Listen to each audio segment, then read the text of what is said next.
Landslagið breytt, það eru 2 risar á pylsumarkaðnum núna, Bæjarins bestu og pylsur og pulsur. Þannig að við erum að hugsa hvort að þið væruð kannski fáanlegir í að breyta nafninu ykkar, kannski bara örlítið. Nei, til dæmis bara sleppa þessu bestu. Bara Bæjarins pylsur. Já, eða til dæmis setja spurningamerki. Bæjarins bestu pylsur. Bæjarins bestu pylsur. Bæjarins bestu pylsur.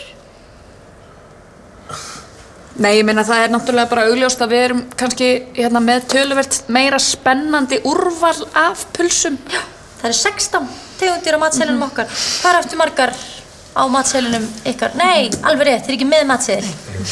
Það er engin matseðil.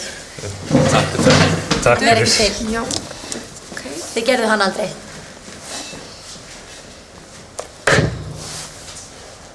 þeir eru að hugsa málið.